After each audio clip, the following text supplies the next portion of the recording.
Pourquoi cette alliance? Afin que cette famille ne puisse pas périr. L'alliance protège. Amen. Est-ce que tu m'entends? L'alliance fait quoi? Protège. Même quand tu ne seras plus là, tes descendants vont bénéficier. Amen. David dit, j'ai été jeune et j'ai vieilli. Je n'ai jamais vu un juste abandonné. Qui? Juste? Non. Dieu se souvient. Je dis ça pourquoi? Dieu c'est un Dieu de souvenir. Dieu se souvient de son alliance qu'il a fait avec son serviteur Abraham.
Vous savez, bien-aimé, quand Dieu est en train de bénir, vous savez ce qui s'est passé quand la femme, c'est qui encore? La femme de l'un des fils des prophètes. Hein? Pendant qu'il a rencontré les prophètes, c'était qui? Les prophètes Élisée. La Bible a dit, voilà, pendant les prophètes lui a dit, va demander des vases. Hein? Demande un grand nombre de vases. Mais pendant qu'il était en train de verser, de remplir les vases, l'huile a coulé encore. Dès qu'il y avait des vases vides, lui il a fait quoi? Vous savez, il y a la croissance par la grâce du Seigneur. Mais des fois la croissance va s'arrêter quand il n'y a plus de place, hein, pour s'asseoir.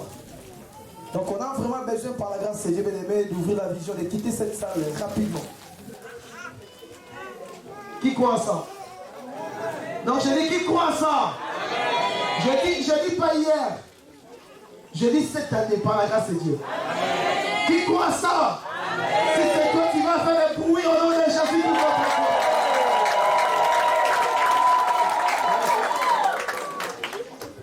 Oh, j'avais dit l'opposition n'arrête pas la bénédiction. Peu importe les niveaux de combat, peu importe les circonstances que Dieu est en train de traverser, de vivre, bien aimé, l'opposition n'arrêtera jamais la main de Dieu sur toi. Car c'est la bénédiction de Dieu qui enrichit. Et elle ne peut suivre d'aucun chagrin. Dites Amen. L'opposition n'arrête pas la bénédiction. Israël a connu les oppositions. Ses ennemis qui allaient toujours combattre ce peuple. Mais ce que Dieu a dit finit toujours de s'accomplir. La promesse de Dieu est oui et Amen. Ce que Dieu dit, c'est ce qu'il accomplit. Et je parle à une personne que ce que Dieu t'a promis, il va le réaliser au nom de Jésus. Car la prophétie marche. Alléluia. Marche vers son terme. Amen. Alléluia. Amen. Je dis ta prophétie est en train de marcher. Amen. Alors, ce que j'avais dit le vendredi, il ne faut surtout pas abandonner. Tu dois avoir les ailes. Hein? Tu dois s'attacher à Dieu. N'abandonne pas. Peu importe les niveaux, les circonstances, mais sois toujours zélé, confiant en Dieu.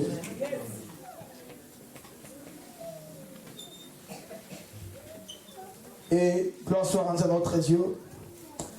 Depuis le dimanche passé, j'avais commencé un petit souper, mais des Rehoboth à Beersheba.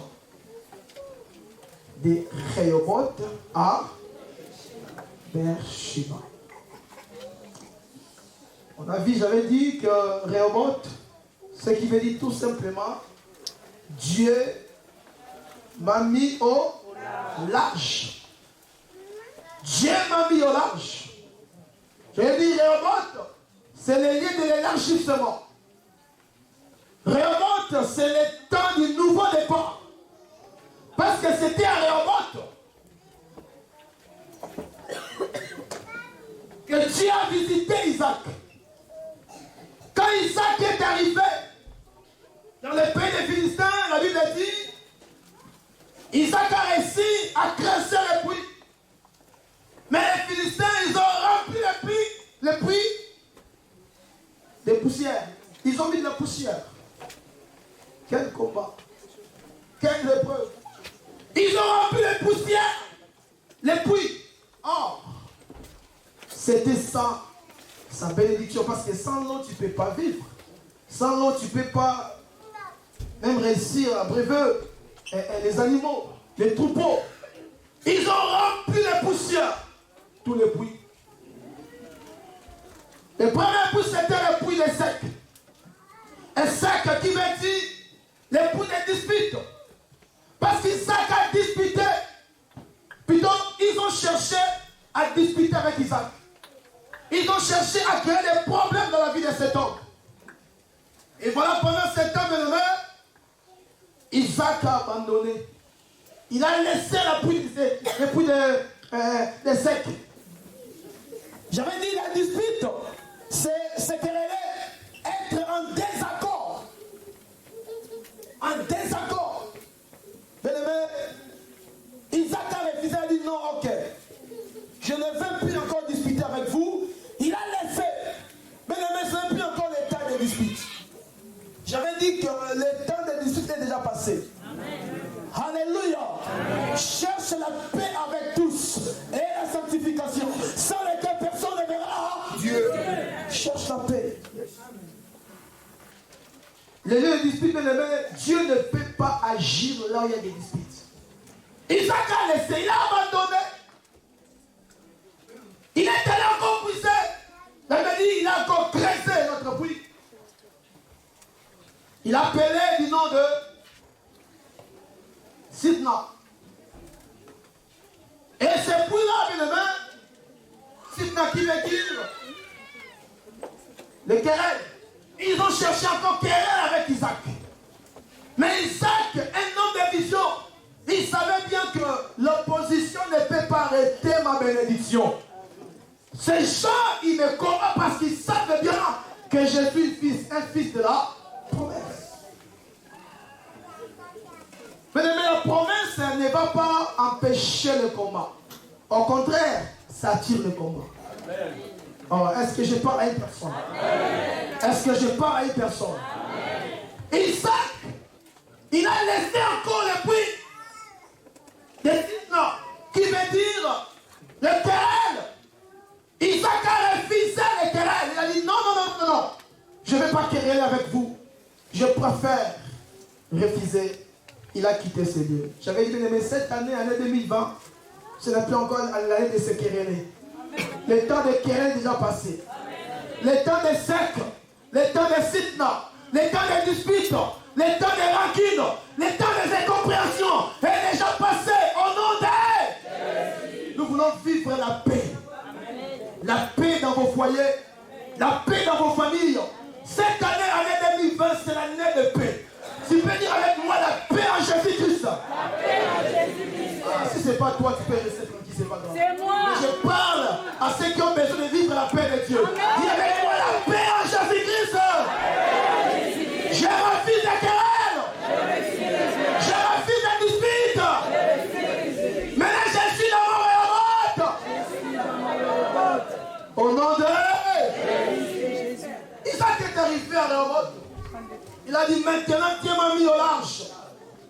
n'y a plus de querelle, il n'y a plus de disputes, il n'y a plus d'incompréhension.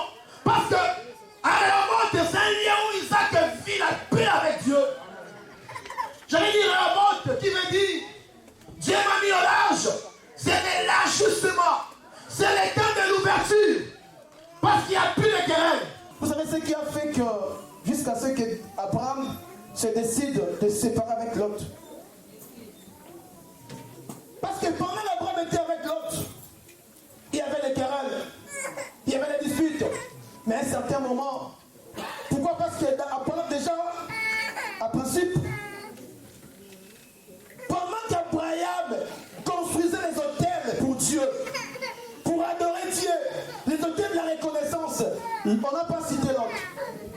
Lot ne faisait pas partie de la vie de la consécration d'Abraham.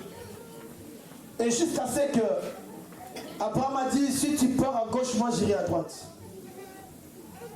Mais la chose qui cherche, mais la chose qui t'amène toujours à ce que tu dois se séparer de ça au nom de Jésus. Amen.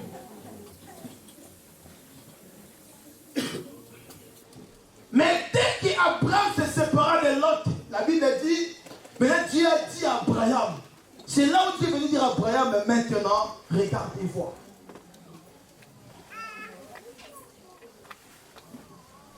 Mais quand il y a la paix dans ta vie, dans ta famille, dans ta maison, la vision est tellement élargie. Il y a des couples qui n'avancent pas. Pourquoi? Parce qu'il y a toujours les querelles. Rien ne peut marcher, il n'y a pas de vision, il n'y a pas de projet. Toi, tu as fait ça, moi je vais faire ça. Et rien ne va marcher. Mais la paix de Dieu dans la famille, dans les couples, fait avancer. Dans l'église même, là il y a toujours des disputes, des querelles. Il m'a dit ça, je vais lui dire ça. Pourquoi il m'a regardé comme ça? Et l'église, cette église, ça ne va pas marcher. Les gens vont se focaliser dans des futilités, des choses moins importantes. Mais là où, mes amis, nous laissons l'état au Saint-Esprit, c'est là où Dieu opère par sa grâce. Est-ce que je parle à une personne? Amen. Et dès qu'Abraham se sépara de l'autre, Dieu dit, regarde, parcours le pays dans sa longueur, dans sa largeur. Abraham, le lieu où il était, c'était le lieu de sa visitation. Mais ses yeux étaient fermés, il ne voyait rien. Parce que les querelles, bien-aimés, empêchent la gloire. Ça va limiter ta vision. Tu verras qu'il y a des circonstances de réalité. Mais là où il y a la paix, la vision est lâchée. La personne voit très loin. Il était dans des lieux de sa bénédiction, mais il ne voyait rien. Mais dès que l'autre se sépara, Abraham a compris que, oh, c'est ça le lieu de ma vie. C'est par toi, bien-aimé, de ces gens de comportement. C'est par toi de toutes choses qui te créent toujours des problèmes.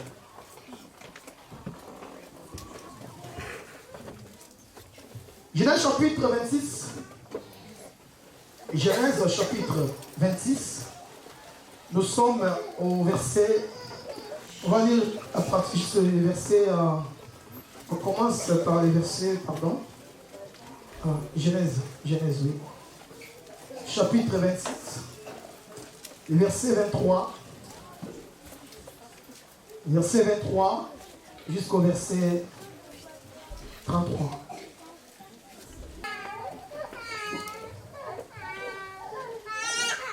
L'Éternel remontant de là à Beersheba, l'Éternel lui apparut dans la nuit et dit, je suis le Dieu d'Abraham, ton père.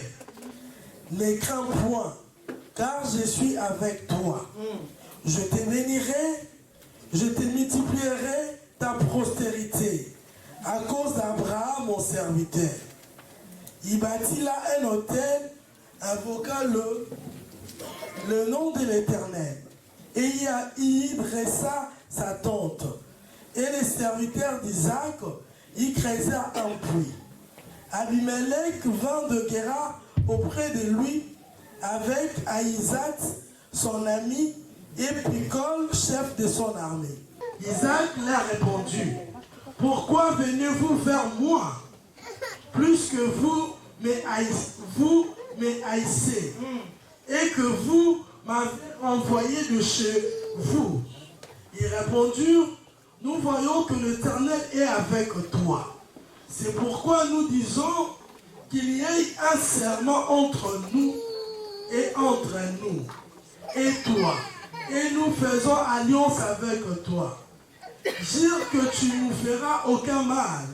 De même que nous t'avons point maltraité et nous t'avons fait serment du bien. Et que nous t'avons laissé partir en paix. Tu es maintenant béni de l'Éternel. Isaac leur fit un festin. Ils mangèrent et burent.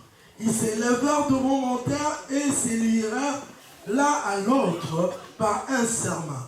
Isaac le laissa partir et le quittèrent en paix. Ce même jour, les serviteurs d'Isaac vinrent lui parler de puits qu'il creusait et lui dirent, nous avons trouvé de l'eau.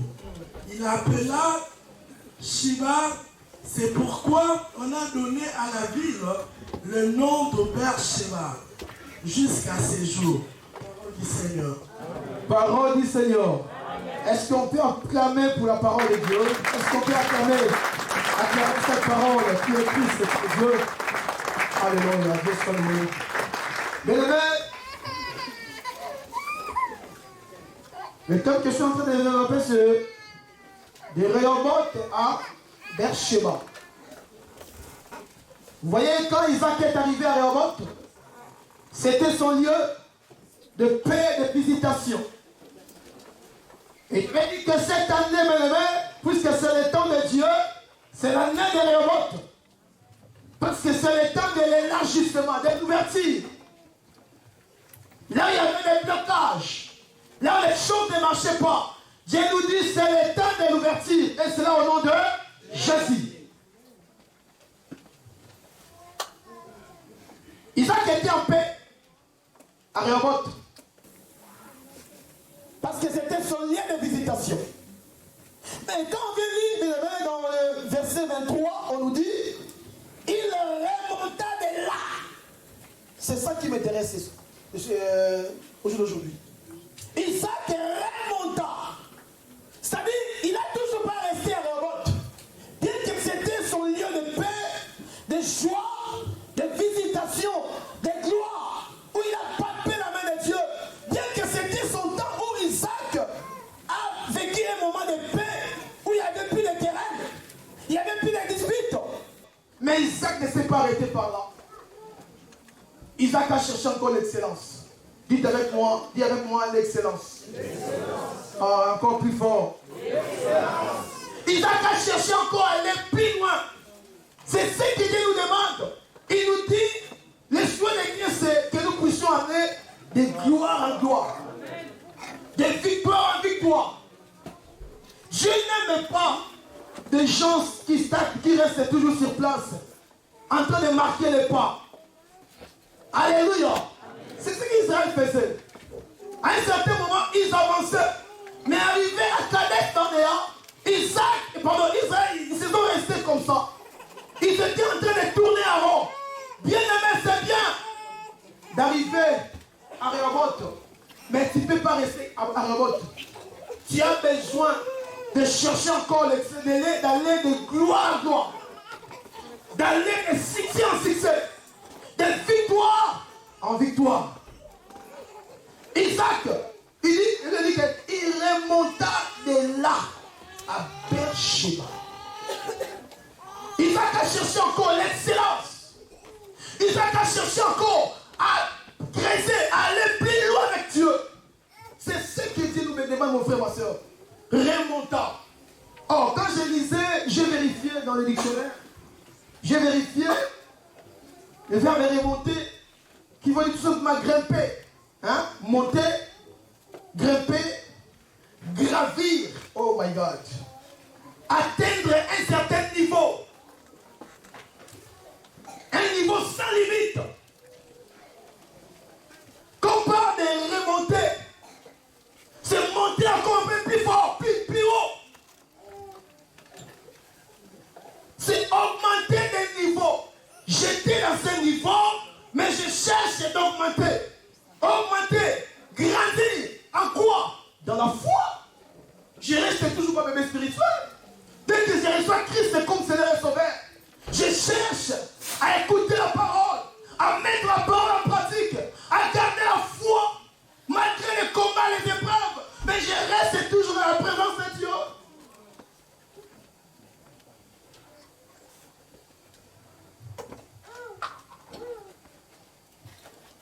Augmenter des niveaux. J'étais dans ce niveau-là, mais je cherche l'excellence, à aller encore plus loin, à avancer avec mon intimité avec Dieu, dans la fidélité, dans la crainte. Remonter.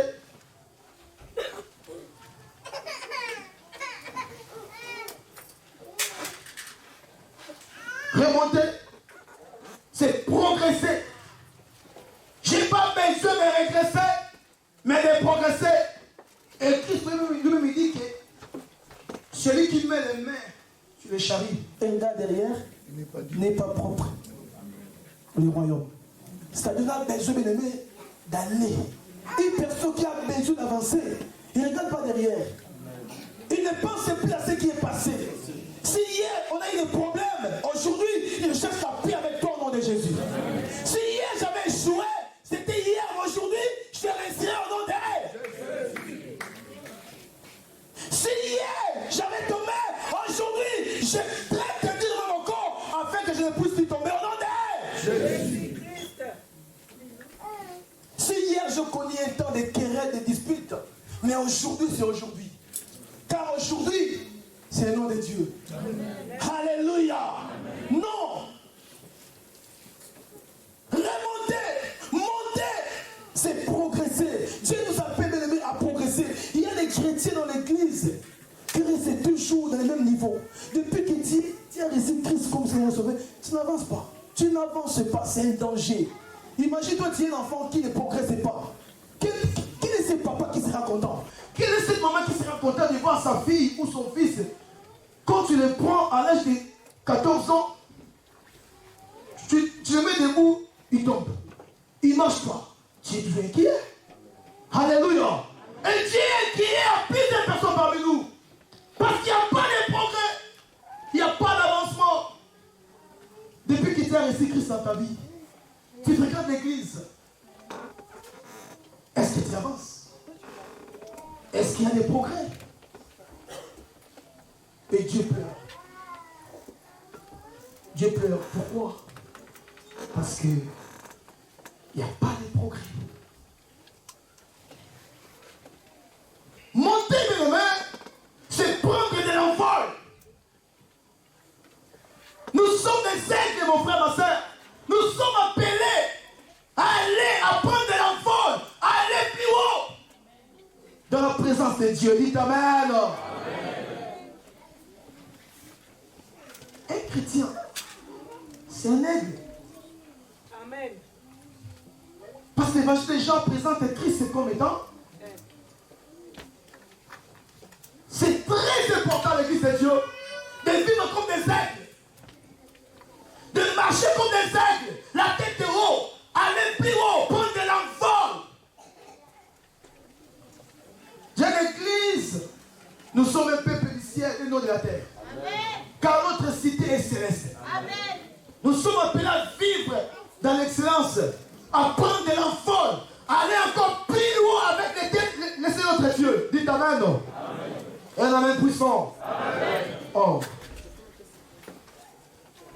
Comme pas de remonter, Isaac a quitté Rehoboth. Il a fait quoi? Il a encore pris de l'envol. Il a remonté encore pour aller à Beersheba. Oh, Beersheba, c'est le lieu où tu vas atteindre les sommets. L'excellence, la gloire. C'est à Beersheba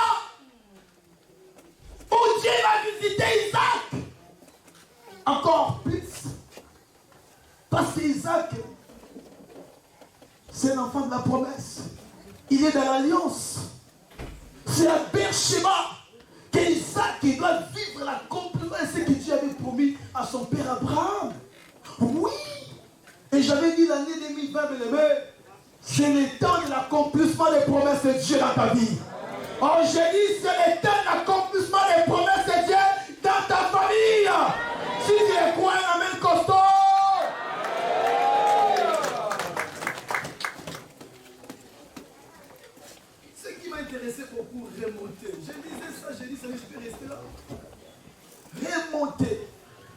encore élevé. L'élévation. Alors, c'est quoi l'élévation? L'élévation, mes amis, consiste à prendre de la hauteur, prendre de la valeur, être placé au-dessus. Alléluia. C'est-à-dire, Dieu te prend de la poussière, de la bassesse, du néant, pour t'amener dans sa gloire. Si c'est toi, tu pourrais dire un amen pour ça. Parce qu'avec notre Dieu, c'est possible. Parce qu'il prend de la boue pour élever. Dites amen. Avec notre Dieu, c'est toujours possible. Et je dis, ça marche toujours. Tu n'as pas besoin de dire que non, moi, je n'ai pas beaucoup étudié. Déjà, les disciples qui ont marché avec Jésus, ils étaient des analphabètes. Pierre, un homme sans instruction. Mais l'élévation, c'est Dieu. Tu vois des hommes comme Gédéon. Une famille pauvre. Un homme sans nom. Mais aujourd'hui, quand on cite Gédéon, bien aimé, ce n'est pas n'importe qui. Je dis, tu n'es pas n'importe qui. Aujourd'hui, nous sommes dans les temps de mi-chemin. Parce que tu as le droit de vivre l'excellence. Alléluia. Oh, alléluia. Élévation, élevé, c'est être placé au-dessus. Et je déclare l'oracle de l'Éternel que cette année, Dieu te place au-dessus au nom de Jésus. Je dis au-dessus de tes adversaires. Je dis au-dessus de tes combats. Je dis au-dessus de tes problèmes. Et c'est là au nom de... Que Dieu te place au-dessus. Vous savez ce qui s'est passé? Quand l'ange de la mort passait en Égypte pour frapper les premiers-nés, la Bible dit, ceux qui ont mis les sangs sur les rideaux de la maison, sur les poteaux de leur maison, l'ange, elle me dit, la malédiction passait au-dessus. C'est-à-dire, ça ne va pas t'éteindre au nom de Jésus. Et ça ne t'atteindra pas au nom de Jésus. Si dans ta famille, il y a une loi établie, je te dis, toi tu es échappé au nom de Jésus.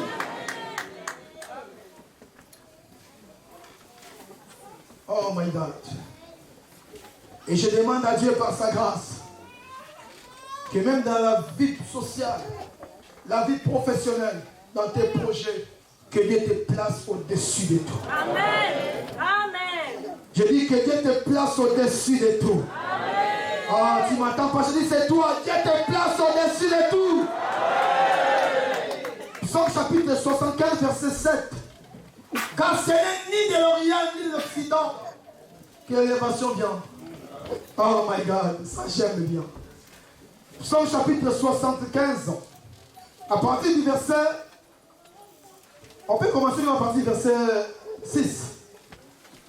Ne levez pas si haut votre tête. Ne parlez pas avec tant d'arrogance.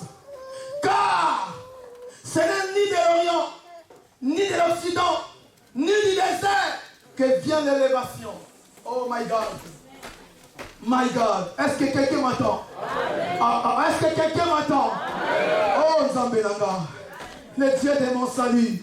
La Bible dit, car ce n'est ni de l'Orient, ni de l'Occident, ni du désert que vient l'élévation. Mais Dieu est celui qui juge. C'est-à-dire l'élévation vient de l'Éternel. Je dis que l'élévation vient de... C'est Dieu qui élève. Et quand Dieu élève, personne n'a le pouvoir de rabaisser.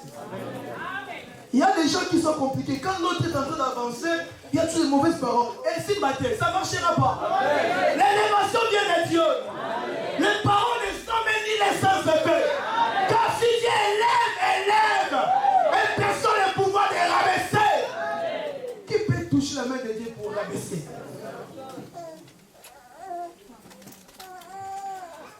Un amen puissant. Un amen de vainqueur. Un amen vitaminé.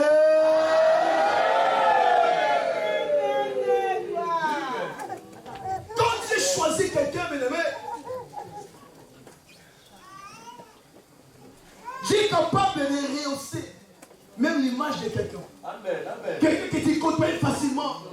Mais tu commences à regarder et dire, waouh, mais là, ce niveau, c'est Dieu.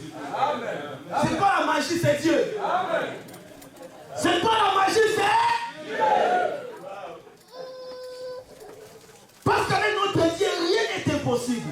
Et avec moi, rien n'est impossible à Dieu. Ah, dis très fort, rien n'est impossible à Dieu. C'est Dieu qui donne la grandeur.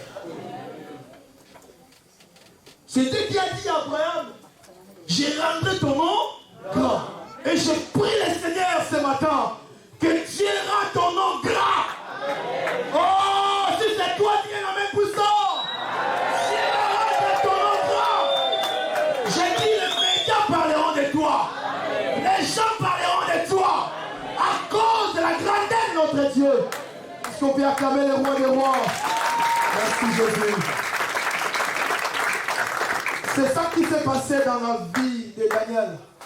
Vous savez, Daniel était en Babylone. Mais quand Dieu a élevé cet homme, bien aimé, les gens qui voyaient disaient waouh, waouh, waouh. Mais une parenthèse, c'est que j'ai dit aux intercesseurs. Quand Dieu a élevé à Daniel, il était en Babylone. Il vivait en Babylone. Babylone, autrement dit Chinéa, la confusion. Mais Daniel n'a pas abandonné son Dieu. Il n'a pas lâché prise. Malgré, sur les commentateurs on dit, il dirigeait presque plus de 20 gouverneurs. Mais il priait 3 fois par jour. Il n'a pas abandonné ses habitudes de chercher la face de Dieu. Chercher l'Éternel pendant qu'il se trouve. Que ton boulot ne t'arrête pas de chercher Dieu. Oh, ce jour-ci, je suis fatigué. Quand je vais du boulot, j'ai les courbatures. Ça va continuer. Ah, mais oui. Parce que si tu donnes ta vie à Dieu, ça va partir facilement. Dites Amen. Amen. Cherchez premièrement le rang de Dieu et sa justice. Ah mon Dieu, c'est pas mon message. Dieu a élevé Daniel. Regarde des hommes comme Joseph. Hein? Joseph.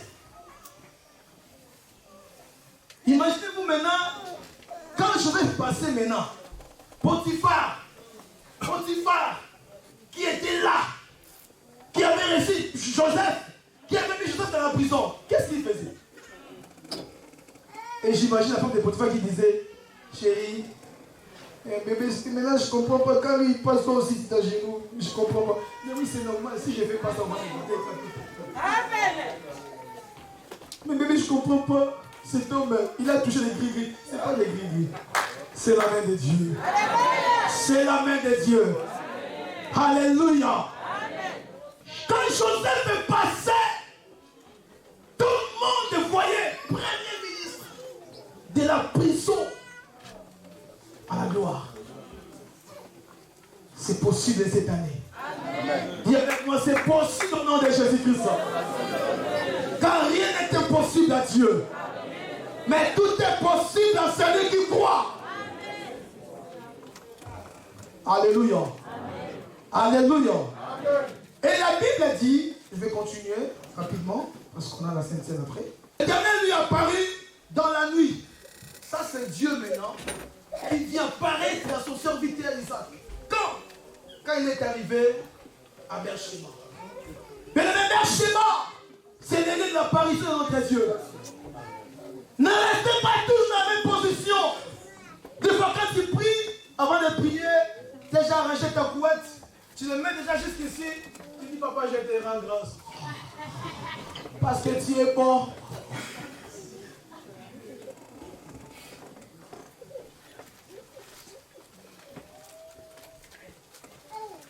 Bien-aimés, nous sommes appelés, bien-aimés, à aller à Beersheba. Les lieux d'apparition, là où on va rencontrer notre Dieu.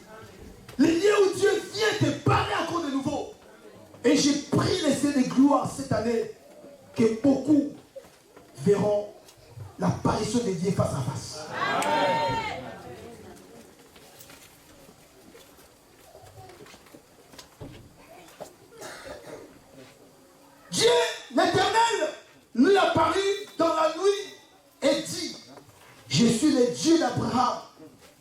ton père.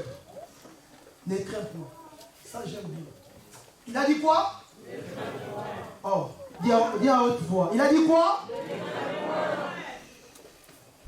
Et dans la Bible, sur les commentateurs, on dit les mots là, ne crains point ou ne crains pas. Ça se trouve 365 fois. Ça dit chaque jour, quand tu te lèves de ton lit, il y a un ne crains point. Amen. Dès que tu te réveilles, Dieu te dit, fais quoi? Ne crains point pour ta situation. Ne crains pas par rapport à ce que tu vis aujourd'hui. Car ce n'est que le temps où Dieu t'attend de te préparer. Parce que demain, ça sera un témoignage. Chaque jour qui passe, il y a un écran pour ta vie. Ne l'oublie jamais. Par rapport à ce que tu vis, tu traverses, ne crains pas. Si tu as beaucoup d'adversaires dans ta vie, ne crains pas. Si un Goliath qui se lève, il cherche à te détruire, ne crains pas. J'ai dit quoi?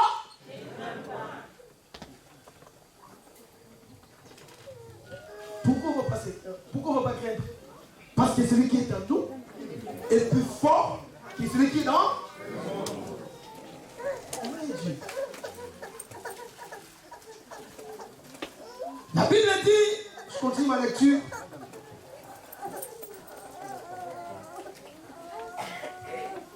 J'ai dit ne crains point, car je suis avec toi. Je te bénirai et je multiplierai ta postérité à cause d'Abraham, mon serviteur. Là, nous voyons directement l'alliance. Dieu dit à son serviteur, toi tu ne peux pas craindre. Pourquoi? Parce que je suis avec toi. Comment? Je te bénirai. Je multiplierai ta postérité à cause de mon serviteur. Là, Dieu se souvient. Je disais ça l'autre fois. Dieu, c'est un Dieu de souvenirs. Dieu se souvient de son alliance qu'il a faite avec son serviteur Abraham. Fais du bien aujourd'hui. Même quand tu ne seras plus là, tes descendants vont bénéficier. Amen. David dit, j'ai été jeune et j'ai vieilli. Je n'ai jamais vu un juste abandonné. Qui? Juste? Non.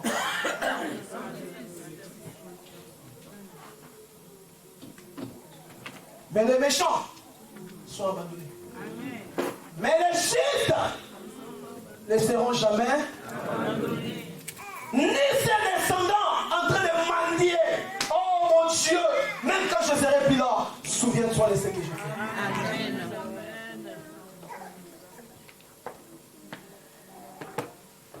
On a besoin de faire du bien. À quoi sert d'être méchant comme Nabal et perdre tous les biens? À quoi sert? Chercher la paix, chercher l'excellence. Marque ta génération. Amen. Ce que tu fais aujourd'hui, même tes descendants vont le récolter. Amen. Ils vont recevoir. Fais du bien aujourd'hui. Dieu, c'est un Dieu de souvenirs. Si des fois nous les hommes, on se souvient de ce qu'on a fait, c'est ce que nos frères et sœurs nous ont fait. Mais à combien de fois notre Dieu ne peut pas se souvenir de ce que nous faisons pour lui ou des autres? Mardochée a été oublié. Mais la Bible dit ces jours-là, les rois n'ont pas eu sommeil. Les rois ne pouvaient pas dormir. Pourquoi? Il y a des gens, Dieu va leur enlever le sommeil. Amen. Il ne dormira pas. Amen. Toute la nuit. C'est mort. Nuit blanche. Tu prends des cachets, ça ne marche pas. Tu sais pourquoi?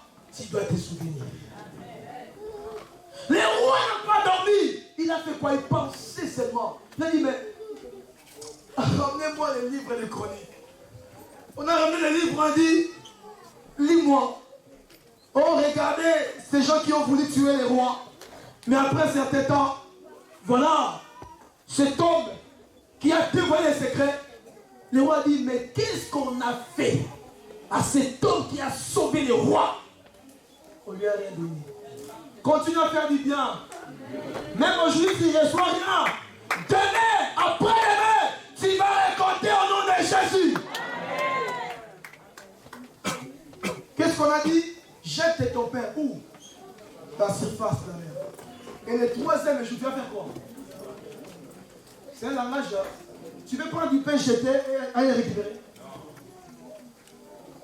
Elle m'a dit, jette ton pain à la surface de la mer. Mais le troisième jour, tu vas les récolter. C'est-à-dire, Dieu, c'est un Dieu qui ressuscite les choses. Amen. Jusque-là, le bienfait que tu fais, Dieu n'a jamais oublié. Et Beersheba, ce n'est rien de souvenir, parce que Dieu se souvient de son alliance qu'il a fait avec son serviteur. Qui? Abraham. Il dit, à cause de mon serviteur,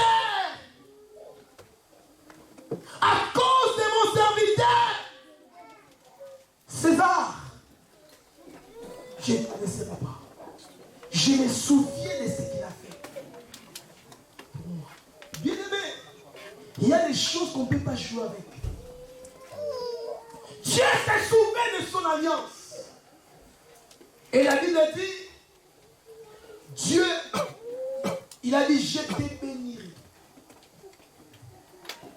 Ça, il parle à un fils. Qui? Le fils de la promesse. Et toi qui m'entends, tu es le fils de la promesse. Amen. Tu es la fille de la promesse. Amen. Dieu te dit ce matin, je te bénirai et je multiplierai ta postérité. Dites Amen. Amen. C'est quoi l'alliance? Une alliance, bien aimé, c'est un accord entre deux personnes ou plusieurs personnes. L'alliance, c'est un contrat où deux parties prenantes s'accordent pour faire quelque chose. Il m'a dit, deux personnes ne peuvent pas marcher ensemble. Hein? Deux personnes ne peuvent pas marcher ensemble s'ils ne sont pas d'accord, s'ils ne s'accordent pas.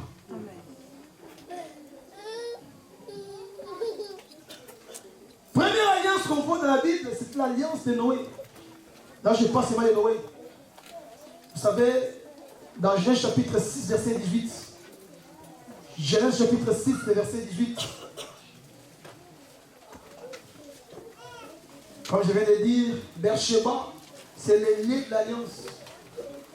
C'est un lieu où, bien aimé, Dieu se souvient de tout ce que tu fais pour son œuvre, pour ses serviteurs, pour ses enfants, pour son œuvre, pour ses serviteurs, pour ses enfants, même pour la famille. Tout ce que tu fais, Dieu va se souvenir.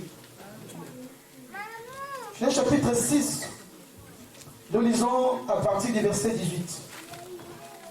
Genèse chapitre 6, le verset 18. La Bible dit ceci, mais j'établis mon alliance avec toi, pardon. Tu entreras dans l'arche, toi et tes fils, ta femme et les femmes de tes fils avec toi. Ça, c'est l'alliance que Dieu a faite avec son serviteur Noé. Pourquoi cette alliance? Afin que cette famille ne puisse pas périr. L'alliance protège. Est-ce que tu m'entends? L'alliance fait quoi? Protège. Dieu, par sa grâce, il s'est décidé de protéger la famille de Noé. Dieu protégera ta famille au nom de Jésus-Christ. À cause de mon alliance. Le Dieu d'alliance te protégera matin, midi, soir. Aucune flèche ne va t'atteindre au nom de Jésus. Et cette année, nous refusons l'esprit de mort au nom de Jésus. Alléluia. Parce que l'alliance protège. Et le signe de c'était quoi? L'arc-en-ciel. Je ne vais pas m'arrêter par là. Et si je peux encore prendre l'alliance, nous voyons l'alliance d'Abraham et ses descendants. C'est un pacte. Et comme signe que Dieu a fait à Abraham pour cette alliance, quand Dieu a fait alliance avec Abraham, le signe c'était la circoncision. Dieu a dit tout mâle sera circoncis. Et Dieu a commencé à dire à Abraham de commencer même à circoncire ceux qui étaient dans sa propre maison.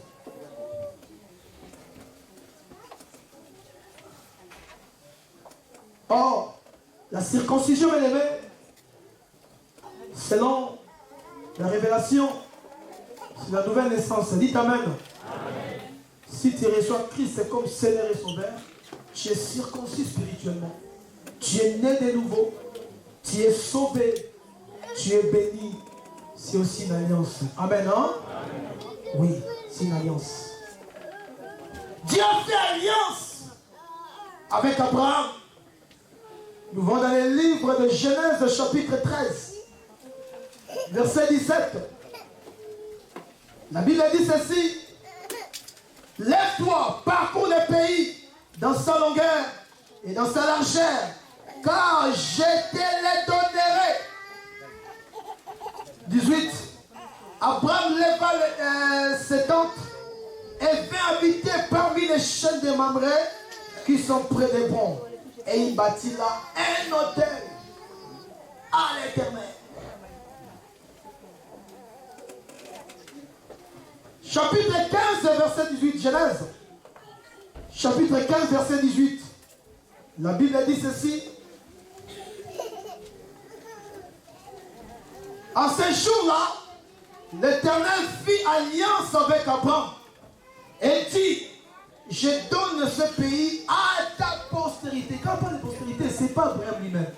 Il parle de ses descendants. Il parle de ceux qui sont venus derrière Abraham. Je dis, je donne ce pays à ta postérité.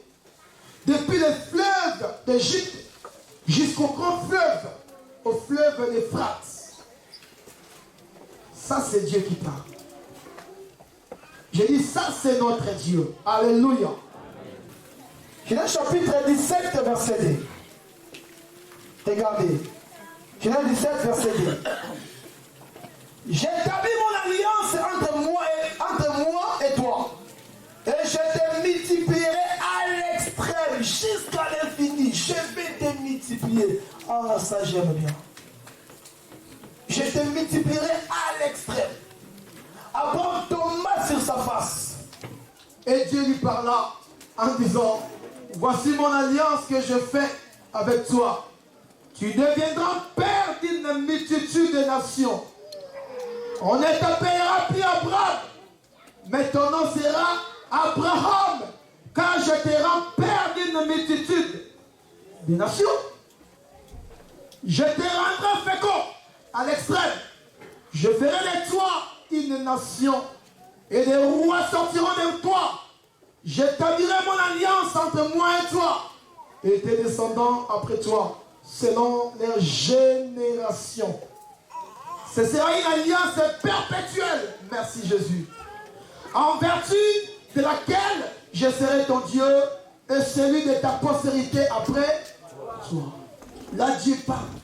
Donc, les bénéfices de la grâce de Dieu, de cette alliance que Isaac a bénéficié, c'est par rapport à l'alliance que son père a fait avec Dieu. Fais du bien aujourd'hui, tes descendants vivront longtemps. Même quand ce ne sera plus là, Dieu les protégera. Parce que l'alliance se protège. Dites Amen. Amen. Tu sais, le fait de venir à l'église, c'est quelque chose de très fort. Alléluia. Quand tu brûles tes carburants, quand tu te sacrifies, quand il fait moins 2 degrés, ce sont des sacrifices profonds que tu fais. Et le Seigneur se souviendra toujours de ces actes. Dieu a fait alliance avec Moïse. Il a fait alliance avec David. Et la nouvelle alliance, bien-aimé, c'est dans le sang de Jésus-Christ. Dites Amen. C'est ça l'alliance par excellence. La véritable alliance que nous parlons aujourd'hui, c'est l'alliance par le sang de Jésus.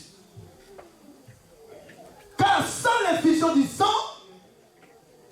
Hébreux 9, 22, il n'y a pas de pardon. C'est-à-dire nous sommes pardonnés à cause de l'alliance. Quelle alliance? L'alliance par le sang de Jésus.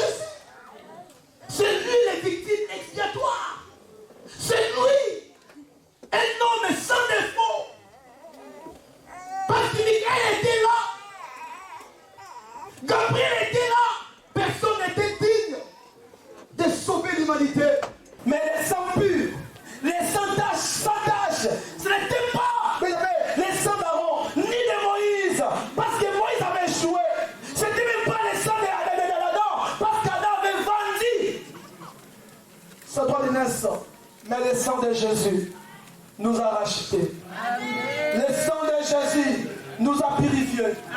Le sang de Jésus-Christ nous a justifiés. Et si nous parlons de la nouvelle alliance, c'est à cause de la croix. Dites Amen.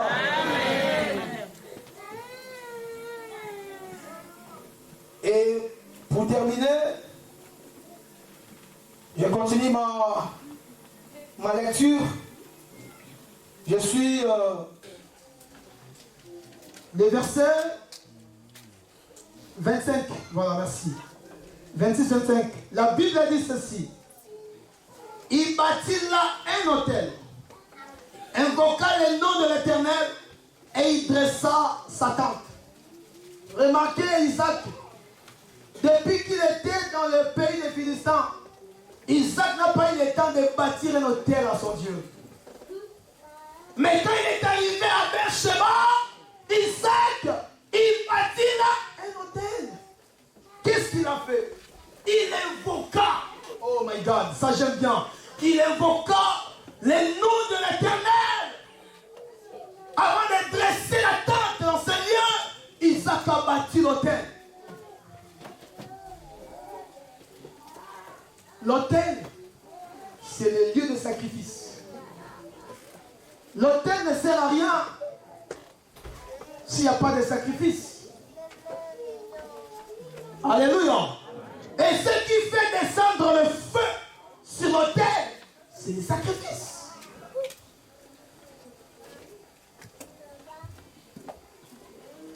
Isaac a bâti l'autel. C'est-à-dire, il a reconnu que Dieu est ici. Il a reçu son rêve, une parole révélée. Il a raconté les dieux de son père, Abraham. Et Isaac s'est décidé de trouver un lieu de rencontre. Parce que l'autel, c'est un lieu de rencontre entre le ciel et la terre. Remarquez souvent, l'autel, c'était un lieu qui faisait une liaison entre le ciel et... Souvenez-vous de Bethel. Là où les anges montaient et descendaient. Parce qu'il y avait une autel. Souvenez-vous de la victoire. Le prophète Élie, quand il disait, vous, invoquez votre Dieu. Mais moi aussi, à mon tour, j'invoquerai mon Dieu. Et on verra. Le Dieu qui répondra par le feu, c'est lui, le véritable Dieu. L'autel était là. Qu'est-ce qu'a fait le prophète? Il a rétabli l'autel. Il a arraché l'autel. Oh mon Dieu. Quelqu'un peut dire avec moi, Alléluia Jésus.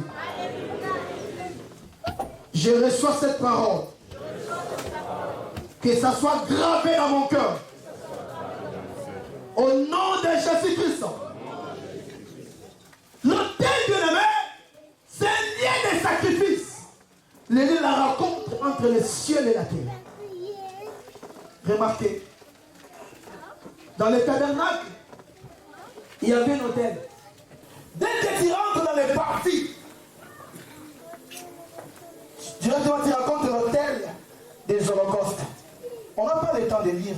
Vous pouvez écrire, et lire à la maison. Exode chapitre 27. C'est le premier verset. Lisez ça Je vais descendre, vous allez comprendre. Exode chapitre 38, verset 30. Exode chapitre 40, 29. Vous allez continuer. Vous allez voir ce qui s'est passé. La Bible dit, bien aimé, Dieu a établi, c'est-à-dire, a dit à Moïse, tu feras établir sur le modèle que tu as vu où? Sur la montagne, dans la présence de Dieu. Moïse est venu, il a arrangé le tabernacle. C'est-à-dire, il a construit le tabernacle. Il y a un tabernacle qui avait l'autel des holocaustes. C'est là où je vais m'arrêter, mes amis. C'est un lieu où, quand les sacrificateurs viennent pour offrir, ils devaient prendre l'holocauste pour mettre là sur l'autel. Quel autel? C'est l'holocauste. Parce que dans les lieux saints aussi, en face des rideaux, il y avait aussi l'autel des parfums, qui symbolise les prières des saints, nos adorations, qui montent vers Dieu comme les parfums de bonne odeur. Tu sais, c'est quand tu te parfumes, les parfums s'évaporent. Amen, non? C'est ça les prières des saints. Selon, si vous devez comprendre ça, dans les lieux saints où il y avait l'autel des parfums. Maintenant, je parle de l'autel des holocaustes. Là où on venait prendre l'animal, l'holocauste, pour mettre sur l'autel. Or, le véritable sacrifice, mon frère, ma soeur, c'est là que Jésus-Christ, le véritable agneau de Dieu qui ôte le péché du monde. Selon Apocalypse chapitre 5, verset 6. C'est lui, comme je viens de dire, l'agneau immolé, un agneau sans tache. C'est lui le véritable agneau qui ôte le péché du monde. Et si nous parlons de Christ comme étant sacrifice, nous allons comprendre que l'autel, c'est l'image de la croix. Alléluia. C'est l'image de la croix. Et la Bible nous dit dans le livre de Jean, Jean chapitre 3. Jean chapitre 3. On va voir partir verset 14. Et comme Moïse éleva les serpents dans le désert, il faut de même que le Fils de l'homme soit élevé, afin que quiconque croit en lui ait la vie éternelle. Ce que nous lisons, ça c'est le livre des Nombres, chapitre Nombres, chapitre 21, verset 8 à 9. Vous allez voir, quand Israël a péché, quand Israël a commis trop de bêtises, Dieu a envoyé les serpents qui ont commencé à mordre les enfants d'Israël. Ils mordaient les enfants d'Israël. Et dès que les serpents te mordent, automatiquement, tu meurs sur place. Ils ont commencé à crier. Dieu dit à Moïse, élève les serpents des reins. Toute personne qui regardera les serpents des reins aura la vie sauve. Dites Amen. Un Amen des vainqueurs. Amen. Et même si les serpents te mordent tout de suite là, dès que tu élèves les yeux vers le serpent que Moïse a élevé, quel que soit le pleu que tu avais, tu es sauvé automatiquement. Alléluia. Amen.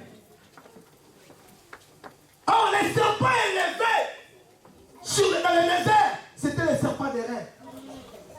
Qui nous parle de Jésus-Christ, le véritable victime expiatoire. Car toute personne qui regardera Christ sur la croix, il est sauvé au nom de Jésus. Amen. Dites Amen. Amen. Et remarquez Isaac, quand il est arrivé à Beersheba, c'est là où Isaac a élevé l'autel. Mais c'est le temps de regarder la croix. Regarde la croix. Là où Christ a dit tout est accompli. Amen. Regarde la croix. Mais cette année, ce n'est pas l'année de la distraction. Amen. Mais l'année où tu dois élever l'autel. C'est-à-dire voir la croix. Pas n'importe quel des gens aujourd'hui qui voient quelqu'un, il prend une petite croix, il met. La croix est sans effet. Ça ne marche pas. Amen. Les démons n'ont pas peur des petits croix là. Il y a des personnes qui prennent la croix avec ta subir, il les met dans sa voiture. Protection. Qui t'a dit ça? Amen. La croix que je parle, c'est la croix de Jésus. Amen. La croix que je parle, bien-aimé, c'est la croix, bien-aimé, qui nous a sauvés. C'est là où Christ a versé son sang pour notre salut. Et 2020, c'est le temps d'élever l'autel. Regardez la croix de Jésus. Là où Christ a dit, tout est. Remarquez une chose maintenant. Quand une personne est mordue par des serpents, hein? Tu es mordu par les serpents. Quand tu regardes et ton plaie, tu meurs. Qui t'a mordu? Ce qui fait des fois je joue dans l'église, c'est quoi? Les gens pleurent à cause de leurs problèmes. Tu ne regardes pas la croix. Tu ne regardes pas Jésus. Mais tu regardes ton problème. Tu ne seras jamais visité. Ne regarde pas le plaie qui est dans ton cœur. Pardon, dans ton pied. Mais regarde où? Tout le monde est blessé dans l'église. Même si tu fais semblant, tu es blessé. Je dis tout le monde a des blessures. Même moi qui vous parle, j'ai des blessures. Mais des blessures fantaisie. Si tu me blesses aujourd'hui, je ne regarde pas mon plaie, mais moi je regarde la croix de Jésus. Et quand mes yeux sont fixés vers Jésus, bien aimé, les plaies ne me servent à rien. Ça devient des plaies que je peux caresser facilement. Ça fait pas mal. Ça fait du bien. Tu me blesses, moi je dis ça fait Du bien. Amen. Parce que j'ai passé l'étape de querelle. J'ai passé l'étape des 18 ans. Maintenant je suis dans un lieu qu'on appelle le Bercheva. Là où même si tu me blesses aujourd'hui, tu peux m'injurier matin, midi, soir. Moi mes yeux fixés vers la croix. La croix de Jésus. La croix de Jésus. Là où Christ a dit tout est. Amen. On est plus que des bébés. Moi, regarde comment il m'a regardé. Il m'a passé à côté, il m'a passé à lui. Ça fait du quoi? Ça fait quoi? Salut ou pas, ça va changer par le matin. Dis bonjour ou pas, c'est ton problème. Mais moi, mes yeux sont fixés où? Je vais avancer. Avancer. Oh, avancer. Je vais percer. Amen. Ceux qui percent, ce sont ceux qui regardent la croix de Jésus. Quand tu regardes ton plaie plutôt, tu vas mourir. Tu sais la mort c'est quoi? C'est la maladie de la croix. La mort c'est quoi? La mort c'est quand tu perds la grâce de Dieu à toi. Quand tu oublies les bienfaits de ton Dieu. Quand tu commences à regarder que toi, pas les autres, la mort va t'atteindre. Mais le temps est arrivé. Tu dois arriver à Bercheba. Le temps de bâtir notre terre pour notre Dieu. Le temps de la rencontre avec les grands rois. Bien-aimé, rien ne peut me séparer de l'amour de Jésus. Car l'opposition n'arrête pas la bénédiction. Blesse-moi. Demain, tu me verras encore en forme. Critique-moi, je serai toujours debout. Car la fin de la promesse ne meurt jamais. Les promesses vont se réaliser. Peu importe les temps et les circonstances, ce que Dieu t'a promis, il l'accomplira au nom de. Est-ce qu'on peut acclamer Dieu très fort avec tous les jours?